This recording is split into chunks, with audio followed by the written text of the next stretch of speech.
Welcome to my channel learn math happily. ছাত্রছাত্রী বন্ধুরা, দেখো আজকের আমরা যে ভিডিওটা নিয়ে চলে এলাম, তোমরা বুঝতেই পারছো আজকে এটা সাজেশান ভিডিও। মানে সাজেশান এই অধ্যায় থেকে, মানে অধ্যায় ভিত্তিক সাজেশান ভিডিও আমি আপলোড করছি তোমাদের জন্য, তোমাদের কথা ভেবে। এই সামনে তো পরীক্ষা চলে এসছে সেকেন্ড সামেটিভের জন্য। দেখো এই ত্রৈরাশিক এই অধ্যায় থেকে যে অঙ্কগুলো ইম্পর্টেন্ট পরীক্ষার জন্য, দেখো সেগুলো আমরা জানবো। 10.1-এর জন্য দেখে নাও কোনগুলো গুরুত্বপূর্ণ তোমাদের পরীক্ষার জন্য, ঠিক আছে? দেখো এখানে 5 নম্বর দাগের যে অঙ্কটা আছে, 5-এর দাগে, এইটা 5-এর দাগেরটা খুবই ইম্পর্টেন্ট। 5 আছে, 6, 5, 6, 7, ঠিক আছে? এই তিনটে 5, 6, 7।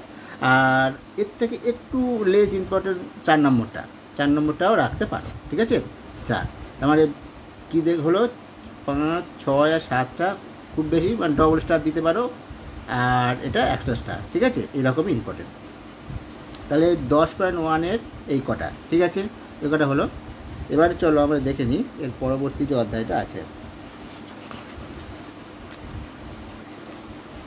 ত্রৈরাশিকের পরবর্তী দুটো পার্ট আছে তো, মানে দুটো পার্ট কেন, একটা হচ্ছে তোমার একটা পার্টে 3টে রাশিও থাকে, একটা পার্টে 3টে 4টে এরকম রাশি নিয়ে অঙ্কগুলো, ঠিক আছে? সেইগুলো তাহলে দেখো এবার এই 10.2-তে আগে বেশি ইম্পর্টেন্টগুলো একটু দাগ দিয়ে নাও। দেখো প্রথমে 6, 8 আর 9, 6, 8 আর 9, ঠিক আছে? 6, 8 আর 9 এইটাই বইয়ের সঙ্গে মিলিয়ে নিও। 6, 8, 9 এইটা তিনটে।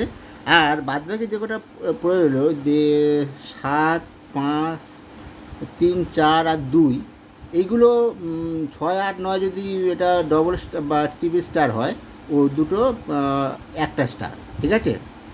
এই রকম ইম্পর্টেন্ট। তাহলে কি বললাম, 6, 8, 9 বেশি ইম্পর্টেন্ট, আর একটু লেস ইম্পর্টেন্ট হচ্ছে 7, 5, 4, 3 আর 2, ঠিক আছে? এইগুলো। আচ্ছা, তাহলে তারপরে আসছি, দেখো পরবর্তীতে যেটা আছে সেটা হচ্ছে, দেখো এবারে 10, 11 আর 13 খুবই ইম্পর্টেন্ট। 10, 11, 13, ঠিক আছে? খুব ইম্পর্টেন্ট 10, 11, 13। তার মধ্যে সব বেশি ইম্পর্টেন্ট এইটা 11টা, ঠিক আছে? এই কটাই বোঝা গেল। তাহলে এই ছিল আজকের এই ত্রৈরাশিক পদ্ধতিতে তোমাদের যে সাজেশান, মানে গুরুত্বপূর্ণ অঙ্কগুলো, সেগুলো তোমাদের জানিয়ে দিলাম। তাহলে এইগুলো তোমরা প্র্যাকটিস, আশা করি তোমাদের প্র্যাকটিস করে নিয়েছে। এই অঙ্কগুলো, অধ্যায়গুলো সব হয়ে গেছে, আমিও তোমাদের করে দিয়েছি, দেখে থাকবে। তাহলে এই ছিল, ঠিক আছে?